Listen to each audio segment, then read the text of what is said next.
En esta ocasión vamos a hablar sobre los 25 datos más espeluznantes de Carmen Salinas. Sí, la entrañable corcholata. Y si ustedes piensan que era bastante tranquilita, pues déjenme contarles que se van a sorprender, porque hay datos bien perturbadores que te van a dejar con la boca abierta. Tú siempre anuncias grandes novedades y al final siempre me peinas igual. Pero antes de continuar con este cotorreo, déjame decirte que tu suscripción se nos ayuda mucho para seguir subiendo más y mejor contenido. Y así tú no te pierdes ninguno de nuestros interesantes temas. Y ahora sí, sin más que decir, vámonos a lo que te truje, chencha. Dato perturbador número 1. No cabe duda que Carmen Salinas era una actriz tremendamente querida por el pueblo mexicano. Pero ¡ay, papá! Cuando decidió meterse al Partido Revolucionario Institucional y convertirse en diputada, ahí sí que se armó el merequetengue. Las malas lenguas decían que nomás llegaba a la Cámara a echarse un coyotito, que no presentaba propuestas y que básicamente estaba cobrando por calentar la silla que quizá alguien más preparado merecía. ¿Ustedes creen que me iba a dormir teniéndolos ahí cerca? Ay. Y se los juro que si me hubiera dormido, me requete duermo. Y es más, estoy pensando hasta llevarme una hamaca. Y cuando la gente le reclamó, ella, con ese colmillo más afilado que navaja de rasurar, decía que sí sabía lo que era el dolor del pueblo y que por eso era bueno que estuviera ahí. Además, se aventó aquella joya donde criticaba a los demás diputados porque según ella ni sabían prender el micrófono. Porque pues es que no tienen el callo que tenemos los que cantamos, los que estamos actuando. El micrófono no se debe de utilizar así, sino así.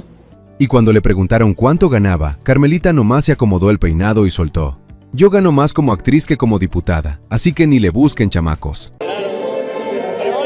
Lo mío es mi actuación, yo gano más como actriz que como diputada, no, ay no, es Una respuesta que dejó al país entero diciendo: ¿qué onda con esto? Pero bueno, así era ella, sin filtro y sin freno. Dicen las malas lenguas que la única vez que Carmelita no se durmió en la cámara fue cuando pasaron lista para ver quién quería su bono de fin de año. Ahí sí despertó como gallo en corral ajeno. Pregunta para la audiencia: ¿ustedes qué creen? ¿Carmelita realmente quería ayudar al pueblo o sí estaba nomás cobrando sin hacer nada? ¿O será que el sueño legislativo era parte de su estrategia política? Dato perturbador número 2. El día que Enrique Guzmán por poco y la mata. Sí, señor, así como lo oyen. Todo empezó cuando explotó la guerra entre Alejandra Guzmán y Frida Sofía, un pleito que parecía capítulo perdido de una telenovela de estación de Radio Vieja. Y ahí va Carmelita, como siempre, metiéndose hasta la cocina.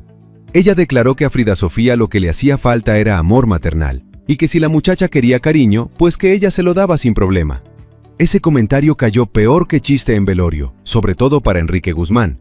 En una entrevista, el señor se calentó de más y soltó un: que no se meta Carmelita Salinas porque yo mato, yo soy el abuelo y yo mato, con un tono que dejó a medio México frunciendo el ceño. Carmelita, lejos de quedarse callada, se fue directo a pedirle al presidente López Obrador: señor presidente, protégeme porque he sido amenazada de muerte por Enrique Guzmán. Hago responsable al señor Enrique Guzmán de lo que le pase a mi familia, a mi hija, a mi yerno Manuelito, a mi nuera, a mis nietecitas, a mis nietecitos. Y quiero hacerle un llamado al presidente Andrés Manuel López Obrador, a la procuradora Ernestina Godoy. Por eso se alebrestan las señoras, por eso protestan, porque no puede ser que un señor públicamente diga que él mata y que me va a tocar baile. Y en el argot de los narcos, tocarle baile es la voy a matar. Entonces, le hago un llamado al fiscal general de la República, Alejandro Gertz Manero, de que tengo amenazas de muerte de parte del señor Enrique Guzmán. Así era ella. Le encantaba entrarle a pleitos ajenos, pero a veces esos pleitos se convertían en bolas de nieve que terminaban aplastando la paz que tenía en ese momento. Carmelita se metía tanto en broncas ajenas que un día la confundieron con la barra de abogados del país, y eso que ni título tenía. Pregunta para la audiencia: ¿ustedes qué opinan? ¿Carmelita se metió de más o habló con la verdad? ¿Y creen que Enrique Guzmán realmente estaba tan enojado como para amenazarla así? Dato perturbador número 3. Pues si no le bastaba con ganarse la enemistad de Enrique Guzmán, Carmelita también se echó encima a Gabriela Spanik. Todo empezó cuando la protagonista de La Usurpadora contrató a una muchacha como asistente. Hasta ahí, normal. Pero luego Spanik salió diciendo que la asistente la estaba envenenando, que si veneno para ratas, que si sustancias raras, que si quién sabe qué diablos. El caso es que mandó a la pobre muchacha al bote sin pensarlo 2 veces. Y ahí entra Carmelita, siempre bien acomedida y lista para lanzarse a donde no la llaman. Fue, pagó la fianza, sacó a la chava de la cárcel y dijo que Gabriela estaba abusando de su poder y que la muchacha era prácticamente una víctima. Spanik se puso furiosa y le gritó que no se metiera. Pero ahí viene la parte sabrosa. Carmelita le respondió que ella tenía más de 30 telenovelas, más de 100 películas, muchísimo dinero y que sí tenía con qué hacer las quesadillas. Así que mejor no la buscara porque se la iba a llevar el payaso. Para acabarla de amolar, Carmelita le compró ropa a la chava, la llevó a su casa y hasta la trató como hija. Porque hasta se quedó con su ropa. Es lo único que te puedo decir. Yo le tuve que comprar toda la ropa que traía ahorita. De esa cosa yo no soy la publicista. Todo te puedo contestar, todo menos de esa cosa. Chisme puro. Carmelita rescataba tanta gente del bote que un día le ofrecieron chamba de defensora pública. No más porque no sabía usar computadora, no la contrataron. Pregunta para la audiencia. ¿Ustedes creen que Carmelita lo hizo por nobleza o nomás porque quería echarle más leña al fuego del chisme? ¿A poco ¿Y querías mucho al Spanik tal habrá tiempo? exagerado o sí la Es que a estaban mí ya no me van a envenenando? quedar muchos. Dato perturbador número 5. Cuando tenía alrededor de 16 años, Carmelita Salinas se casó con Pedro Plasencia, un músico reconocido que más adelante trabajaría más de 2 décadas con Juan Gabriel. Su noviazgo fue relámpago, casi de ¿cómo te llamas? Sí, acepto. El matrimonio duró unos 12 años, tiempo suficiente para traer al mundo a sus 2 hijos, Pedro Plasencia y María Eugenia Plasencia. Pero aquí viene lo interesante. Después del divorcio, allá por el 79, Carmelita jamás volvió a casarse. Se quedó criando a sus hijos, mientras que Pedro Plasencia sí rehizo su vida con otra mujer. Y tú dirás, bueno, ¿y dónde está lo perturbador? Aguántate tantito, porque lo que sigue hace que este dato parezca cuento de hadas. Carmelita se casó tan joven que ni tiempo tuvo de pensar si quería pastel de boda. La mandaron a la luna de miel antes de que terminara la secundaria. Pregunta para la audiencia. ¿Ustedes creen que Carmelita decidió no casarse otra vez por independencia, por desamor o porque ya había tenido suficiente con un músico? ¿Qué opinan? Dato perturbador número 6. Y como les venía contando, si ustedes creen que después del divorcio Carmelita se quedó tranquilita, rezando rosarios y tomando café con pan, no, señores. La imagen dulce, tierna y abuelita de barrio que muchos le veían se hacía pedazos cuando ella misma soltó una bomba. Carmelita fue amante de un hombre casado.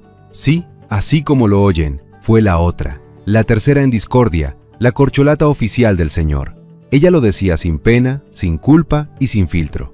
Era mi amante y yo no tenía por qué lavarle la ropa ni cocinarle. Para eso estaba su vieja, la socia. Yo era para lo que te truje chencha. Así, directo y sin vaselina. Según contó, el hombre llegaba solo para el mandadito, y Carmelita estaba feliz porque no tenía que andar cuidándole la camisa ni preparándole el desayuno. Lo suyo era puro gusto y cero compromisos. Estuvieron así muchos años y según ella, jamás le importó que estuviera casado. Imagínense la cara del público cuando escucharon eso de la boca de Carmelita, que se vendía como la señora apaciguada, la madre de México, la madrina de todo mundo. Pues no, de apaciguada no tenía nada.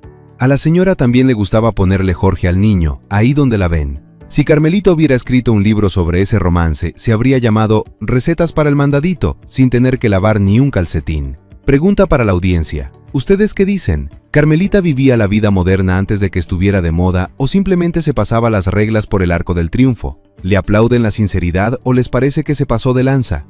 Es una gente preciosa, pero incluso él era casado. Con tu traje de novia, Pero yo nunca le dije, oye, que cuando te divorcias, que cuente. No, hombre, allá en su casa, que le lavaran su ropa y ahí todo eso, y acá a gustito. Nomás que viniera a regar la macetita con eso. Dato perturbador número 7. Bueno, y si ustedes pensaban que Carmelita solo había tenido un amante, siéntense porque aquí viene otro bombazo. Resulta que otro famoso aseguró haber tenido su aventurita con ella, y no cualquier pelado. Estamos hablando de Eduardo Yáñez, el mismísimo actor de carácter explosivo, cachetadas rápidas y romances misteriosos. En una entrevista, Yáñez soltó, muy quitado de la pena, que sí, que él y Carmelita habían tenido su momento de pasión, que entre ellos hubo aquello de los buenos a limones. Ya sabe usted, ese apapacho intenso que hace sudar más que foco de interrogatorio. La gente se quedó fría, o muerta de risa, depende de la edad. Muchos dijeron que era broma, que Yáñez siempre andaba jugando, pero como dice el sabio refrán, entre broma y broma, la verdad se asoma. Y como este señor también tenía fama de andar de aquí para allá, que si con Ernesto Alonso, que si con fulana, que si con mengana, pues no sonó tan descabellado que hubiera tenido su cotorreo con Carmelita. Si Carmelita y Yáñez realmente tuvieron algo, seguramente el maquillaje del set quedaba sudado, y no por la iluminación. Pregunta para la audiencia: ¿ustedes creen que Yáñez hablaba en serio o solo andaba de chistoso? ¿Le compran la historia o le suena puro show? Ya estaría en la Carmelita cárcel. Salinas. A Carmelita te lo tengo que confesar. A doña Carmelita sí la anduve persiguiendo, sí. Camina muy bonito. Dato perturbador número 8. De su relación con su primer esposo nacieron 2 hijos, y de ahí vino uno de los golpes más duros que una madre puede vivir. En 1994, Carmelita perdió a su hijo Pedro Plasencia, quien murió a los 37 años a causa de cáncer. Esa noticia la destruyó por completo, porque además de ser su hijo, era su compañero de trabajo. Él tocaba el piano en sus shows después del divorcio, reemplazando al padre. Carmelita venía de una época donde era una imitadora extraordinaria. En el Teatro Blanquita la rompía imitando a Celia Cruz, a Alejandra Guzmán y a medio mundo en un espectáculo que siempre estaba lleno. Pero cuando su hijo falleció, se le derrumbó el escenario entero. Por un tiempo decidió dejar de cantar porque decía que sin él en el piano ya nada sonaba igual. Solamente siguió actuando, guardando su voz y sus imitaciones para cuando el corazón volviera a agarrar forma, según contaban sus allegados. El día que Pedro murió, cuentan que él pidió que pusieran música calmada. Carmelita se inclinó hacia él para acompañarlo y el padre del muchacho le dijo: «Carmelita, ya se fue Pedrito». Ella cayó al suelo desmayada y tuvieron que ponerle el mismo oxígeno que usaba su hijo para poder estabilizarla. Fue, sin duda, uno de los capítulos más tristes y más ocultos detrás de la figura fuerte y jocosa que mostraba en público.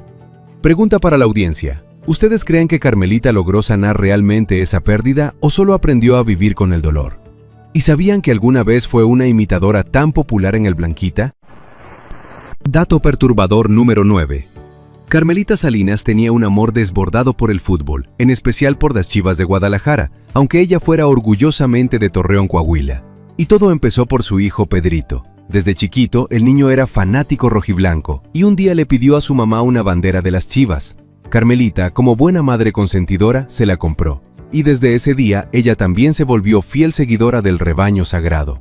Después de la muerte de su hijo, el amor por las Chivas se convirtió en una forma de mantenerlo cerca, de honrarlo de alguna manera. Tanto así que, según se cuenta, ese mismo fanatismo fue lo que la unió a Edith González, su primera aventurera, ya que ambas compartían la misma pasión por el equipo. Así que imagínense, detrás del humor, el carácter y los chismes, había una mujer que veía en un club de fútbol un pedazo de su hijo perdido. Carmelita defendía tanto a las Chivas que si hubiera sido árbitro marcaba penal hasta por ver feo al portero. Pregunta para la audiencia: ¿ustedes ya sabían que Carmelita era chivísima? ¿Y creen que seguir apoyando al equipo fue su manera de mantener presente a su hijo? Dato perturbador número 10. La obra aventurera no solo fue un éxito, se convirtió en la reina absoluta del teatro mexicano, la más longeva y la que más lana dejó. Y todo gracias a Carmelita Salinas, que se coronó como una de las productoras más astutas y colmilludas del país. Pero lo perturbador viene cuando recordamos cómo empezó ese proyecto, porque al inicio nadie quería ser aventurera. Carmelita mandó el libreto a varias actrices y la primera en su lista era Niurka Marcos. Digo, mentira, era Itatí Cantoral, porque según ella tenía el cuerpo parecido al de María Antonieta Pons, la gran rumbera. Pero Itatí estaba grabando telenovela y no podía. Entonces, cuenta la leyenda que un día Carmelita se encontró a Edith González y que las dos quedaron para ir a ver un partido de las Chivas. Ahí, entre aplausos, gritos y goles, Carmelita vio el entusiasmo de Edith y dijo: «Esta va a ser mi aventurera». Le dio el libreto, Edith lo leyó, aceptó y el resto es historia. Y eso que muchos decían que Edith era demasiado fresona para un papel que necesitaba barrio, vulgaridad, sensualidad y después inocencia. Pero Edith se aventó al ruedo, literalmente, y la rompió. El éxito fue monumental. Cuando Edith murió años después, Carmelita se derrumbó. Siempre dijo que la adoraba, no solo como artista, sino porque fue su primera aventurera, la que le abrió el camino al fenómeno que vino después. Broma. Si Carmelita hubiera hecho casting abierto para aventurera, se habrían apuntado tantas señoras que habría que acomodarlas en fila con ficha como si fuera cita en el IMSS. Pregunta para la audiencia. ¿Ustedes creen que Edith González realmente fue la mejor aventurera o tienen otra favorita? ¿Y sabían que casi nadie quería el papel al principio? Dato perturbador número 11. Después del fallecimiento de Edith González, la prensa, ya sabes cómo es, más filosa que cuchillo de taquero, le preguntó a Carmelita quién había sido su mejor aventurera. Sin dudarlo ni tantito dijo, por supuesto que fue Edith, porque a ella sí le creían que era inocente. Y ahí, mis amigos, se desató la tormenta, porque del otro lado del ring apareció Niurka, que en cuanto escuchó eso, explotó como palomita en aceite. Se puso a reclamar públicamente que no era cierto, que Edith no era la mejor, que la mejor aventurera era ella, Niurka Marcos, le pesara a quien le pesara. Incluso remató diciendo que aunque Edith estuviera muerta, eso no significaba que automáticamente fuera la número 1. Obviamente, Carmelita no se quedó callada. Dijo que Niurka no tenía sensibilidad, que acababa de morir Edith y que no era momento para estar peleando por aplausos. Agregó que si Niurka quería llamarse la mejor aventurera, pues que se lo creyera, pero que para ella, la número 1 siempre sería Edith González. Así, simple y directo, como la picada de un alacrán. Con ese pleito, Aventurera ya parecía WrestleMania. No más faltaba que Carmelita vendiera boletos y pusiera a Niurka en jaula de acero.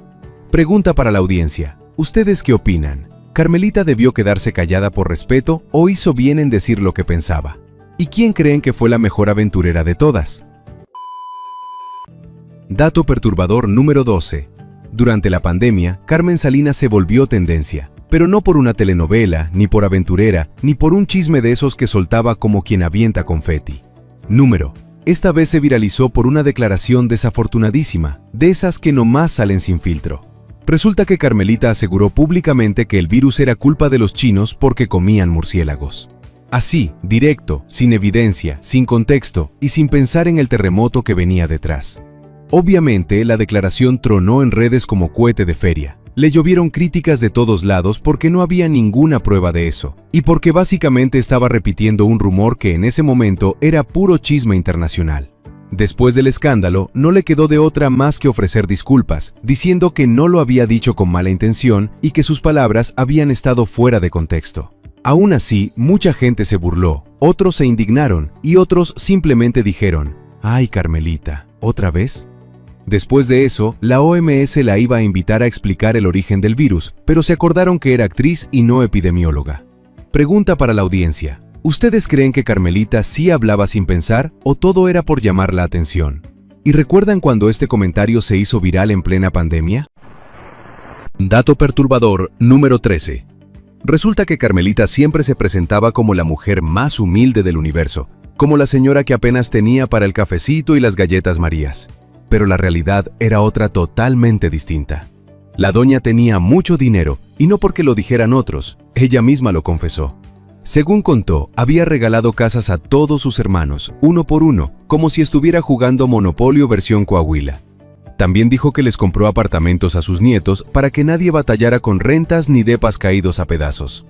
Por eso, cuando falleció, muchos se sorprendieron al ver que apenas le quedaba la casa donde vivía y el estudio de grabación que había sido de su hijo Pedro, el cual heredó a su hija. Pero no fue porque estuviera en bancarrota, no. Fue porque, según sus propias palabras, ella ya había dejado a todos bien puestos, bien acomodados, con bienes raíces y sin pendientitos. Es decir, su humildad era real, pero su billetera también había sido muy generosa. Si Carmelita hubiera sido Santa Claus, en vez de juguetes repartiría escrituras de terrenos. Y sin chimenea, porque ella entraba de frente por la puerta. Pregunta para la audiencia. ¿Ustedes qué piensan? ¿Carmelita era realmente humilde o solo sabía actuar ese papel? ¿Y creen que estuvo bien repartir su fortuna en vida o debió quedarse con más para ella? Dato perturbador número 14. ¿Se acuerdan de Tiziano Ferro? Sí, del mismo cantante que un día salió diciendo que las mexicanas eran bigotonas, comentario que incendió a medio país, excepto a una persona, Carmen Salinas. A ella no solo no le molestó, le dio risa, y no risa leve, risa de carcajada. Cuando le preguntaron qué opinaba de lo que había dicho Tiziano, Carmelita, con ese humor filoso que la caracterizaba, respondió, «Pues sí, las mexicanas somos bigotonas, y no nada más de arriba, también de abajo». Así, sin filtro, como siempre.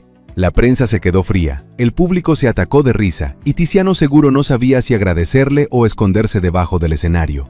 Pero lo mejor vino después. Cuando Carmelita se enteró de que Tiziano tenía preferencias por los hombres, remató con otra joya. Ah, mira qué caray. Pues ya entendí. Tiziano lo que quería era un charro bigotón. Toda México se cayó de la risa, porque, claro, Carmelita podía convertir un incendio mediático en rutina de comedia sin siquiera despeinarse. Después de ese comentario, varias mexicanas se revisaron el bigote, pero solo para ver si calificaban como el tipo de Tiziano.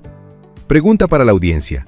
¿Ustedes creen que Carmelita era genuinamente alivianada o simplemente le encantaba subirse al tren del chisme?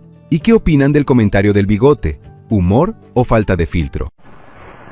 Dato perturbador número 15. Pues agárrense, porque este sí está para persignarse con vela prendida. Resulta que la actriz que interpretó a la corcholata soltó una de esas teorías que solo podían venir de su cabeza sin filtro. Carmelita aseguró, muy segura de sí misma, que Hugo Chávez y Fidel Castro eran pareja sentimental. Sí, así como lo oyen. Según ella, aquellos dos líderes latinoamericanos no solo compartían reuniones políticas, también romance, según sus palabras. Decía que por eso se visitaban tanto, que por eso siempre andaban juntos, que se veían como dos viejitos gays, y que seguramente lo que querían era mantener una relación más allá de lo diplomático. El comentario provocó un terremoto mediático. Algunos se indignaron, otros se quedaron boquiabiertos, y muchos más se atacaron de risa porque, pues claro, viniendo de Carmelita, ¿qué se podía esperar? Ella decía las cosas como se le ocurrían, aunque pareciera que las había sacado de una telenovela surrealista escrita en la madrugada. Con ese comentario, Chávez y Castro deben haber temblado, pero no de amor, sino de pensar que Carmelita ya los había balconeado sin siquiera haberlos conocido bien. Pregunta para la audiencia. ¿Ustedes creen que Carmelita decía esto por puro cotorreo o de verdad pensaba que había romance?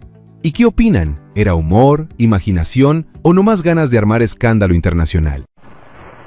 Dato perturbador número 16.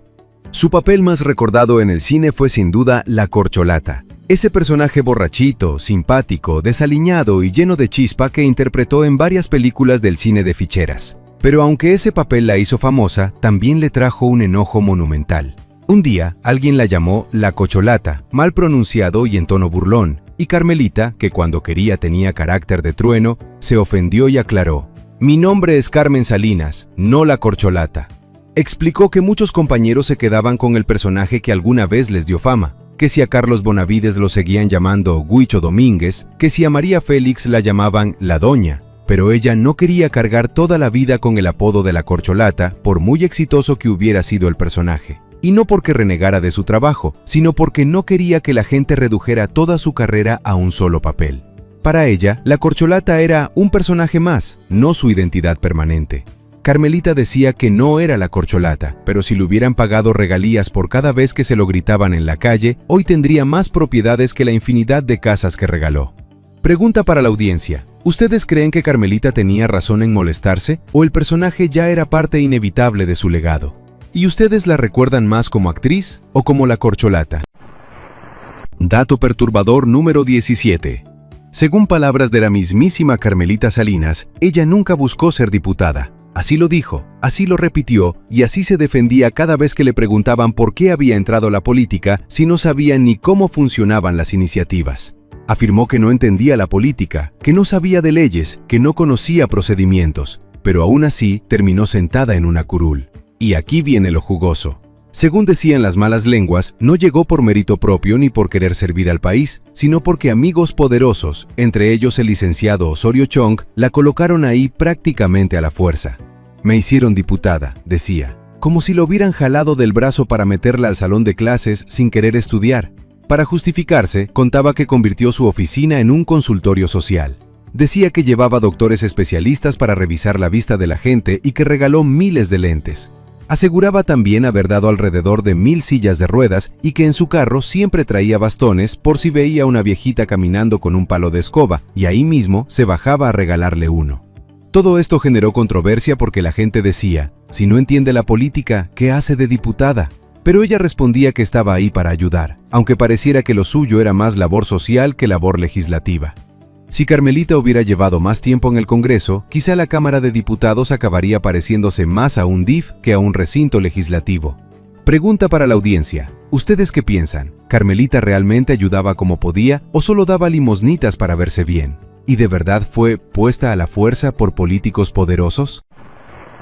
Dato perturbador número 18.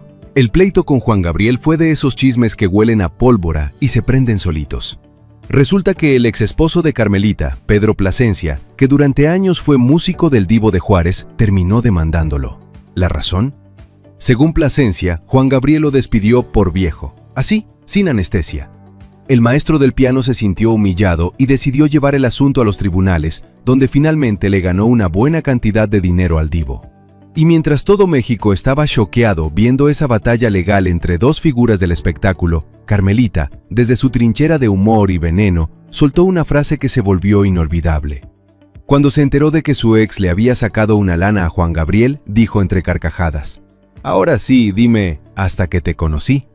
Una pedrada directa al título de una de las canciones más icónicas de Juan Gabriel, convertida en broma pesada y comentario venenoso. La gente no sabía si reírse o persignarse, pero aquello calentó aún más los ánimos entre los fans del Divo. Con ese comentario, si Juan Gabriel hubiera seguido vivo, capaz y demandaba a Carmelita por derechos de autor, no más por gusto. Pregunta para la audiencia. ¿Ustedes creen que Carmelita hablaba así por puro humor o lo hacía con intención de picar de la costilla al Divo? ¿Y de qué lado estaban en ese pleito? ¿Del músico despedido o de Juan Gabriel? Dato perturbador número 19. Sí, agárrense, porque en una ocasión Carmelita Salinas terminó en una tremenda controversia con Kate del Castillo, sí, la misma actriz que protagoniza La Reina del Sur. Todo comenzó cuando Kate declaró que en Televisa había mujeres que prácticamente se prostituían para conseguir un protagónico, aceptando salir con políticos y empresarios que, según ella, eran quienes mantenían a flote la empresa. Estas declaraciones hicieron temblar a medio mundo, pero la que salió a contestar, como no, fue Carmelita Salinas. Ella dijo que Kate no debería andar hablando de Televisa, porque ahí trabajaba su papá, Eric del Castillo, y que sus palabras eran un golpe innecesario para la empresa que le había dado tanto. Kate, con su estilo directo, no se quedó callada y respondió que Carmelita siempre salía con sus cosas, insinuando que Salinas defendía a Televisa con uñas y dientes porque apoyaba totalmente el famoso catálogo de Televisa, aunque, según Kate, Carmelita no estaba en esa lista, pero sí muchas de sus compañeras jóvenes. Este pleito fue de esos donde cada quien dijo lo que quiso y el público nomás se quedó viendo cómo volaban las indirectas directas. Si Televisa hubiera cobrado boleto por cada vez que Carmelita y Kate se aventaban declaraciones, habrían pagado la novela del año nomás con ese chisme. Pregunta para la audiencia. ¿Ustedes creen que Kate exageró con lo del catálogo o dijo lo que nadie se atrevía? ¿Y Carmelita defendía a Televisa por lealtad o por costumbre? Dato perturbador número 20. En una ocasión, durante una función de aventurera, Carmen Salinas vio entre el público a Alicia Machado, quien acababa de regresar del reality show La Granja. En ese programa, Alicia había quedado envuelta en una fuerte controversia porque tuvo relaciones íntimas con otro concursante, enfrente de todo el mundo. Eso provocó que su boda, que ya estaba casi lista, se cancelara por completo. Pues bueno, cuando Carmen la vio ahí sentadita, en plena función y sin esperárselo, soltó la dinamita en voz alta. «Ah, aquí estás, Alicia. Dicen que te fuiste a Europa a quitarte la ropa». El público se atacó de risa, pero Alicia se puso más roja que un tomate hervido. Carmelita, como de costumbre, no tenía pelos en la lengua y no desaprovechaba oportunidad para balconear a cualquiera que cayera en su radar. Había gente que la adoraba por ese humor ácido, y otros que ya no la soportaban precisamente por lo mismo. Después de ese comentario, Alicia Machado debió haber pensado que era más seguro entrar a la granja con animales salvajes que asistir a una función con Carmen al micrófono. Pregunta para la audiencia. ¿Ustedes creen que Carmen se pasó con ese comentario o era parte del show? ¿Y Alicia hizo bien en aguantar o debió contestarle ahí mismo? Dato perturbador número 21. Como dice el dicho, Carmelita Salinas era el chile de todos los moles y donde la pusieran, hacía presencia. En una ocasión, según cuentan, la contrataron para cantar como telonera en la gira teatral que estaba haciendo María Félix. Sí, aunque la doña no cantaba, porque decía que tenía una voz muy ronca, la gente llenaba los teatros solo por verla parada en el escenario. Carmelita iba detrás de ella en el show y un día, viendo a María Félix sola desayunando, se fue a sentar con ella para hacerle compañía. Error. En cuanto se sentó, la doña levantó la vista y soltó: ¿Quién le dijo que se sentara? Carmelita se paró colorada, avergonzada, y se fue sin hacer ruido. Tiempo después, ya en otro hotel, la doña se acercó y le dijo: «Voy a ir de compras, ¿gusta venir conmigo?». Carmelita pensó que por fin estaban haciendo amistad, así que aceptó emocionada. Pero cuando llegaron a la tienda y María Félix terminó de comprar, le soltó: «Muy bien, ahí están todas las bolsas, cárguelas por favor». Resulta que la había invitado, pero para usarla de cargamaletas. Según contaba Carmelita entre risas, la doña era así: fina, imponente, pero con un humor que te dejaba temblando. Aún así, con el tiempo terminaron siendo cercanas. Carmelita contaba que cuando la doña la fue a ver a Aventurera, le dijo: «Carmelita, ya somos compañeras del mismo dolor». Ambas habían perdido a sus hijos, Pedro Plasencia en 1994 y Enrique Álvarez Félix en 1996. Y según Carmelita, finalmente María Félix terminó siendo su amiga después de todo ese sube y baja. Broma. Si María Félix te invitaba a desayunar, tenías que preguntar primero si era para platicar o para cargarle el mandado. Pregunta para la audiencia: ¿ustedes creen que la doña realmente le tenía cariño a Carmelita o solo la toleraba? ¿Y qué opinan? ¿Se pasaba María Félix o así era su carácter y punto? Y bueno amigos, hasta aquí llegamos con estos datos espeluznantes de Carmen Salinas. Si te quedaste con el ojo cuadrado, no te culpo, porque la vida de esta señora estuvo más movida que novela de las 9. Ya sabes que en este canal siempre te traemos el chisme calientito, bien servido y sin miedo al éxito. Si te gustó este video, no olvides suscribirte, activar la campanita y dejar tu comentario. Cuéntame cuál dato te dejó más sacudido, cuál te dio risa y cuál te hizo decir: «Ay, nanita, yo no sabía eso». Tu apoyo es el que nos permite seguir trayendo historias sabrosas, polémicas y bien contadas, como nos gusta aquí en Tutoriales Gerberín. Nos vemos en el próximo video, donde segurito te voy a traer algo todavía más intrigoso y jugoso. Cuídense mucho mi gente, y como siempre, vámonos con calmita, pero con chisme.